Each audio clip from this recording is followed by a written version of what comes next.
Question 1 is to express 54 as a product of its prime factors. To do that, we use the process called prime factorization, dividing by a prime number. 54 divided by 2 is 27. 27 can't be divided by 2, so we go to the next prime number, 3. We get 9. 9 can be divided by 3, and 3 can be divided by 3. You stop when you get to 1. To write it as a product of its prime factors, then you write 2 times 3 times 3 times 3. Or, some people might write it succinctly. Doesn't ask for an index form, but it's a nice way to leave it. 2 times 3 cubed. Give 1 mark for an attempt to use prime factorization, and 1 mark for the 4 numbers multiplied together in this format. They can't just have the 4 numbers, they have to be multiplied together because it's a product. And if they've got this instead, that's fine for 2 marks. Part B, find the lowest common multiple of 45 and 54. 54 we've already expressed as a product of its prime factors. We need to do the same with 45 to help us find the lowest common multiple. You can also write a list for this here, but I'm going to use this technique. If you get the right answer using a list, that's absolutely fine as well. So the prime factors of 45 are 3, 3 and 5. So just write it at the side here just so we've got it. 3, 3, 5. So what we do is we draw a Venn diagram. 1 for 45 and 1 for 54. Now we're looking for what's common. It'll go in the middle. So there's a 3 in 45 and a 3 in 54. That means there'll be a 3 in the middle. If we look again, there's another 3. That's a factor of 45 and a 54. So that common factor again will go in the middle. Then we've got on 54 a 2, which isn't a factor of 45, and a 3, which isn't an extra factor of 45. So 2 and 3 will have to go into the 54. 2 and 3. And we've got a spare 5, if you like, a factor of 45. It's not a factor of 54. So it goes into the 45 circle. The lowest common multiple is 2 times 3 times 3 times 3 times 5. To calculate this in the quickest manner, this number here is 54, and you've got to multiply that by the 5. So 54 times 5 gives you 270. Full marks if you've got 270, if you did it from a list or the other way. And this is a method mark for realising how the 270 comes to fruition. On to question 2. We have to write the number 20,400 in words, which is 20,400. You can say 20,400, both would be acceptable. Part B, work out 0.3 times 0.2. Here, do the calculation without decimals. I know 2 times 3 is 6, and then I know that in this question there are 2 digits after the decimal point, so the answer has to have 2 digits after the decimal point. So 0.06, only 1 mark for that answer. Find the value of 2 to the power of 4. 2 to the power of 4 means 2 times 2 times 2 times 2, which is 2, 4, 8, 16. And just 1 mark for the 16. Part D, here is a list of numbers, 4, 5, 8, 9 and 12. From the list, write down the prime number. The prime number is the one that only has 2 factors, and that is 5. 1 mark for that. Question 3, Judy thinks of a number. She then doubles the number and adds 7. The result is 23. By forming and solving an equation, find what number Judy thought of. So Judy thinks of a number, call that x. She then doubles the number, become 2x, and adds 7. The result is equal to 23. So that's forming an equation. We then have to solve it. So to solve it, let's subtract 7 from both sides to get 2x equals 16, and then divide both sides by 2 to get x equals 8. So in terms of marks here, you get 1 mark for forming that equation, 1 mark to get 2x is 16, and 1 mark to get x equals 8. If there's x equals 8 without forming an equation, no marks. If there's a wrong equation, then it's not going to get the right answer, so it'll be 0 again. Question 4. Work out 342 multiplied by 24. 342 multiplied by 24. 4 times 2 is 8. 4 times 4 is 16, carry 1. And 4 times 3 is 12, plus 1 is 13. We're then multiplying by 20, so we put down a 0. And do 2 times 2, which is 4. 2 times 4, which is 8, and 2 times 3, which is 6. This gives a final answer of 8, 6 and 4, 10, 8 plus 3 is 11, plus 1 is 12, and 6 plus 1 plus 1 is 8. So your final answer is 8208. Quite a difficult one for marking, but the correct answer will get full marks. If you want to break it down in case there's a mistake, if they got that first number, give that a mark, the second number a mark. If they got one of those wrong, but added up those two correctly, whatever their numbers are, give them a third mark. So you can get, they can get 2 out of 3 if they made one mistake. If they made 2 mistakes, they could still get 1 out of 3. Question 5. Write 0.37 as a fraction. Well, 0.37, 7's in the hundredths column, so that's 37 hundredths, and you can't simplify that. Write 26 thirds as a mixed number. Well, you can divide 26 by 3. 26 divided by 3 is 8. 8 threes are 24. And that leaves 2 left over, which still needs to be divided by 3, or leaves 2 thirds over. And the last one is work out minus 6 times minus 7, or negative 6 times negative 7. 6 sevens are 42, and a negative multiplied by a negative is a positive. So those 3 are just 1 mark's answer only. If they've got anything else, that's not right. Work out 20 minus 12 divided by 4. Here you have to remember the order in which you do your operations. So BIDMAS, there are no brackets, which is the first one. There are no indices, but we have a division. We've got 12 divided by 4. So we can do the 12 divided by 4 first, which would give 3. And then we've got 20, take away 3, which gives 17. And only 1 mark for that. Part B, put brackets in to make this a true statement. Just going to give the answer, which should be here. You do the brackets first, which would be 5 plus 3 is 8. You'd multiply that by 2, which is 16, and you'd take away 1, which gives you 15. It's just trial and error to get that right. Part C, negative 8 times 3. Well, 8 threes are 24. And then a positive times a negative, or a negative times a positive, if the signs are different, you'll get a negative answer. So negative 24. On part D, work out 7 tenths plus 5 tenths. To add or subtract fractions, you need to get a common denominator. So the 1/5 would become 2 tenths, multiply numerator and denominator by 2. And when you add 7 tenths to 2 tenths, you get 9 tenths. 9 tenths is your answer.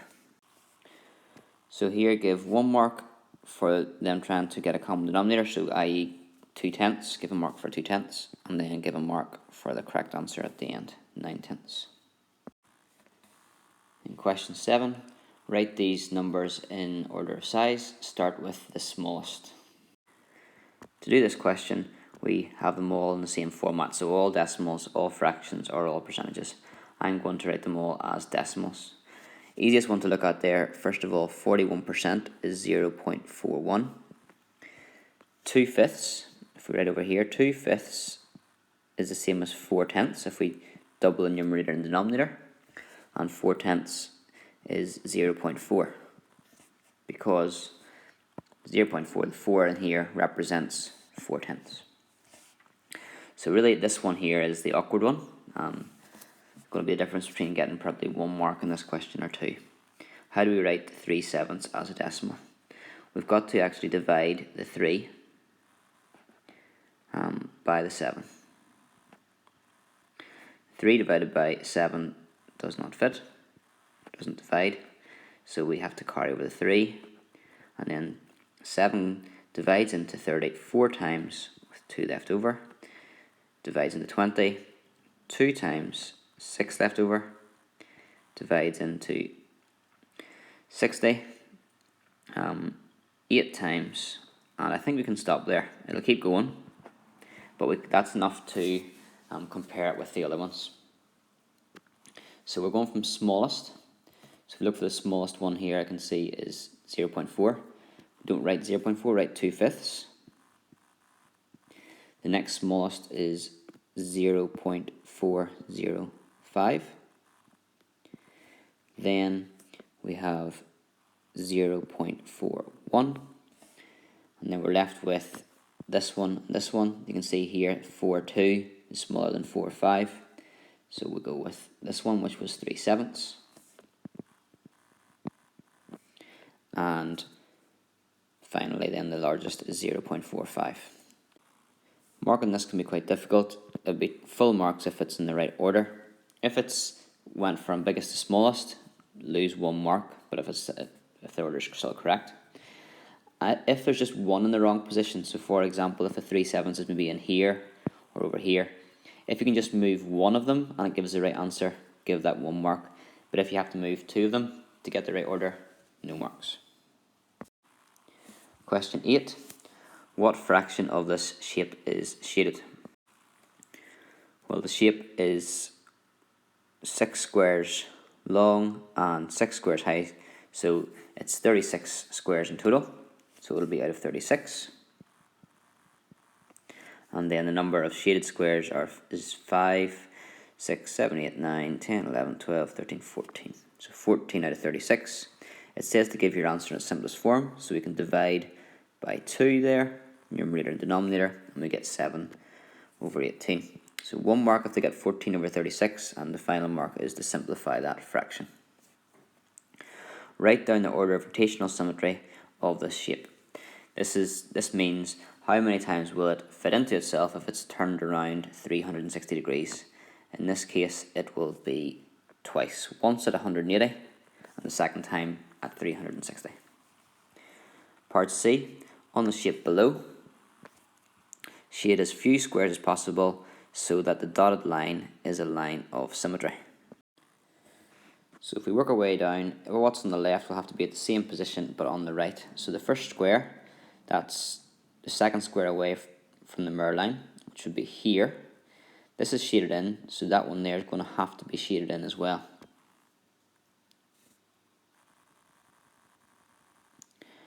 Also, this one here is shaded in, this one isn't, so when they reflect it's not going to work, so that's going to have to be shaded in.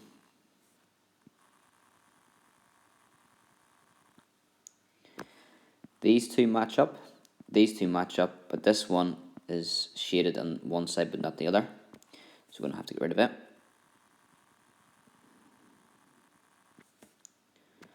These two match up, these two match up, these two match up, this one here doesn't match up, so it's going to have to be shaded here.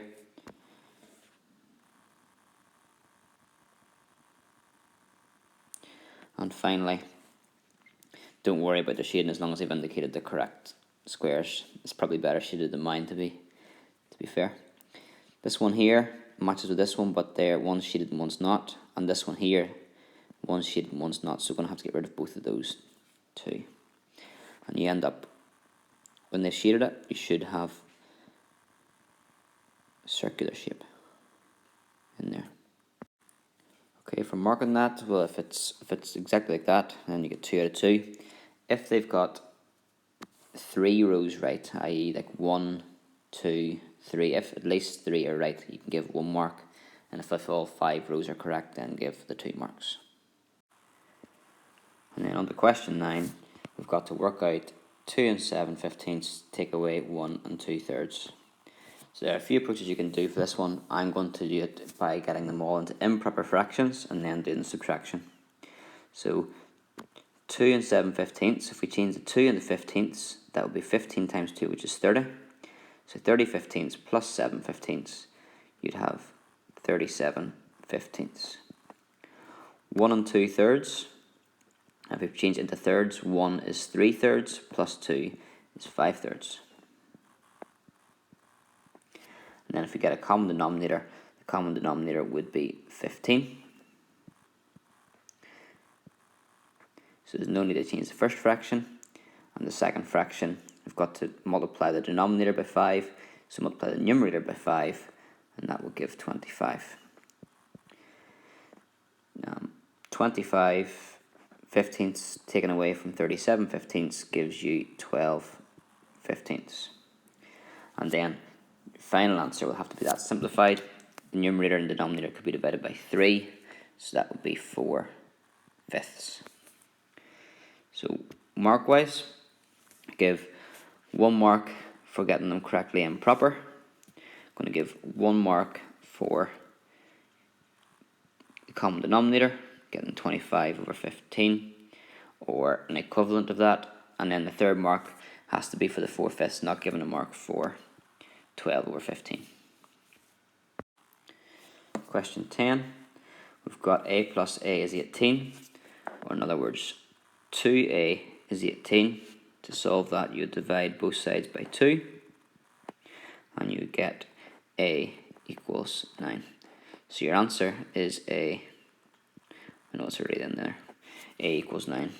So just 1 mark for that, so if you see 9, you'll get a mark. Part B, b take away 4 is 8. If you add 4 to both sides, you'd be left with the left hand side b and the right hand side 4 plus 8, which gives 12. So again, only 1 mark for that, so if they've got 12, they'll get a mark. Part C, 7c equals 28. So if 7c equals 28, you can divide both sides by 7, and that will give you that c equals 4. Again, only 1 mark, so 1 mark if you've got 4. We're told that p equals 2x plus 3y, x is equal to 5, y is equal to 4. Work out the value of p. So we know p is 2x plus 3y.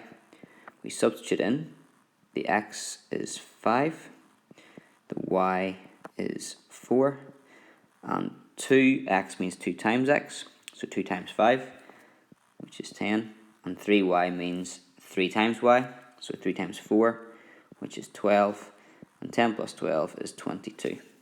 So 2 marks if they've got 22, 1 mark for this line of working out to know how to substitute in values. Question 11, x equals -5 and y equals 2. Work out the value of 3x plus 4y. So just like the last question, write it out again, but substitute in the values. Give 1 mark for that. And then that's equal to, we do our multiplications first. So 3 times -5 is -15. 4 times 2 is 8. And if you're at -15 and the number line you imagine going up 8 spaces, you would get to -7. So -7 would be the second mark. Janet buys P packets of sweets. There are 10 sweets in each packet. Write down an expression in terms of P of the total number of sweets Janet buys. If Janet bought 2 packets, it would be 2 times 10. If she bought 3 packets, it would be 3 times 10. If she bought 7 packets, 7 times 10. So here, If she's bought P packets, it would be P times 10. The answer I'm looking for is 10p. That's how you write this here simplified. So 10p is the only answer for 1 mark. Janet eats 7 of the sweets. Write down an expression in terms of p for the number of sweets Janet now has. Well, she had 10p, but you just take 7 off that, and 1 mark for that answer. If whatever they've got here, if it's written here minus 7, then give that a mark. So for example, if this is p times 10, take away 7 and give them a mark. Don't penalise them twice. Question 12, on to some harder equations. 8f plus 19 equals 15.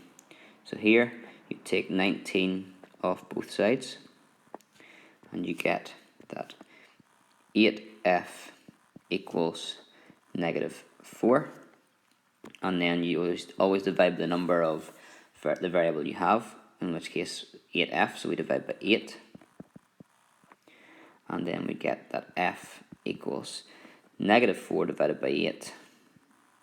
Your final answer would be that simplified, so negative half, that would get you the mark, or negative 0.5, that's also fine. 1 mark for getting 8f is negative 4. Second mark, f minus 0.5 minus a half. Part B, solve 2c plus 5 equals 8, take away c. Would add c to both sides, which gives 3c plus 5 equals 8. Then take 5 from both sides, which gives 3c equals 3. And then you divide by the number of c's you have, in this case 3. And 3 divided by 3 is 1. So c equals 1. For marking this, quite difficult. There might be a few different ways they approach this question and the order they do it in. But either way, they should get to 3c equals 3. So 1 mark if they do that, and then 1 mark if they get that c is 1. Part C. Solve 20 plus 5d minus 3d equals d, take away 4. You can simplify the left hand side before you start. So 5d take away 3d is 2d. And then start to solve by taking d from both sides.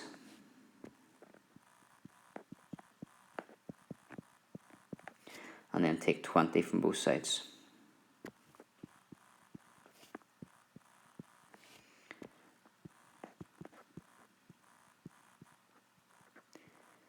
So you get d is negative 24.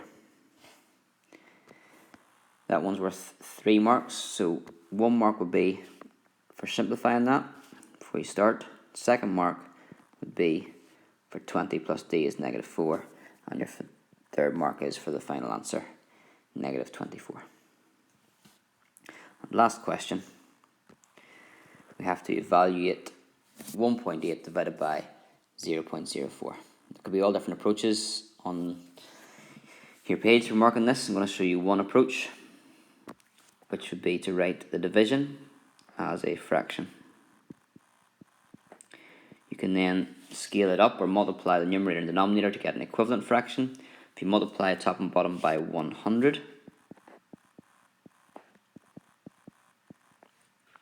on the top you would have 180, and on the bottom you would have 4. And if you know what 180 divided by 4 is, you'll know what 1.8 divided by 0.04 is. So 180 divided by 4, you can half it and half it again, or you can go through this approach. It doesn't fit into 1. 4 divides into 18 4 times, 2 left over, and into 25 times, 45. So I give 1 mark if I see 180 divided by 4, and 1 mark if I see 45.